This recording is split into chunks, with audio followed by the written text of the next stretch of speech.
दोस्तों बहुत बार ऐसा हुआ होगा कि आपके कुछ रिलेटिव्स, दोस्त या फिर जानने वालों को रुपए की जरूरत पड़ी होगी और उनको रुपए की जरूरत पड़ी होगी तो उन्होंने आपसे कहा होगा। जब आपसे कहा होगा तो आपने उनको रुपए तो दिए होंगे उनकी मदद के लिए, लेकिन साथ ही साथ में उनसे आपने कुछ ना कुछ ब्याज जरूर लिया होगा।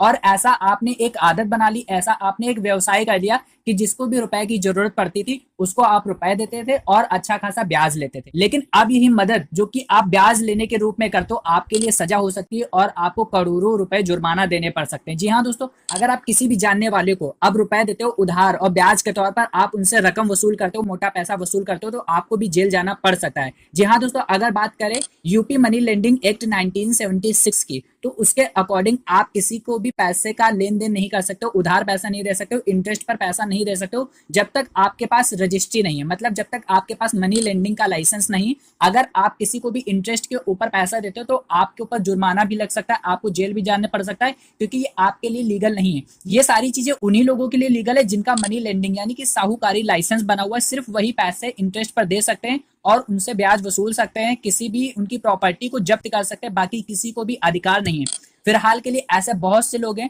आज के टाइम पर, जिला स्तर पर, राज्य स्तर पर और राष्ट्रीय स्तर पर, जो लोग पैसों का उधार लेन देन करते हैं और अच्छा खासा ब्याज वसूलते हैं। तो इसी के तहत ये कानून ज्यादा से उभर आया है, और क्योंकि यहाँ पर बहुत से ऐसे केस पड़े हैं जो लोग रुपए उधार देते हैं किसी को भी, तो जब उनसे वसूल करने जाते हैं तो बहुत ही अभद्र टिप्पणी करते हैं, बहुत ही गलत तरीके से उस चीज की वसूली करते हैं। अभद्र टिप्पणी के साथ साथ में घर की माँ बेटियों के ऊपर भी गलत नजर रखते हैं। साथ ही साथ में जो लोग पैसे उधार लेते हैं वो भी कभी कभी ऐसे केसेस में हो जाता है कि गलत इल्जाम लगा लेते हैं और आपके पैसा नहीं रहते हैं। तो इस तरह आप लोग केस करते हो और ये केस कोर्ट में बहुत ज्यादा पड़े हुए हैं, क्योंकि जो भी रूल्स बने हैं, अगर आपके ऊपर कोई ऐसा क्लेम कर देता है कि आपने उनको इतने रुपए दिए हैं और गलत तरीके से वसूली कर रहे हो, तो आपको जेल भी जाना पड़ सकता है। हालांकि आपने जिसको रुपए दिए उसके ऊपर ज्यादा प्रॉब्लम नहीं होगी, आपको बड़ी प्रॉब्लम हो सकती है, क्योंकि आपसे कोर्ट में पूछा जाएगा कि आपके पास मनी लेंडिंग लाइसेंस है, क्या आपके पास साहूकारी लाइसेंस है जो आपने इतना रुपया उधार दे दिया। चलो मान लो आप कह देते हो कि मैंने मदद के लिए दिया या जानने वाले थे तो दे दिया, तो आप सामने वाले से कैसे प्रूफ करवा पाओगे कि आपने इतने रुपए दिए और ब्याज पर दिया था या फिर नहीं दिया। अगर वो साफ मना कर दे तब आप कुछ भी नहीं कर सकते हो और आपका रुपया भी वेस्ट चला जाएगा, आपके ऊपर उल्टा कार्रवाई हो जाएगी। तो दोस्तों, अगर आप ऐसा कोई काम कर रहे थे, ब्याज पर रुपए लेन देन का काम कर रहे थे या फिर करने को सोच रहे थे, तो बहुत ही सोच समझ कर काम करना, अदरवाइज आपको लाइसेंस बनवाना चाहिए।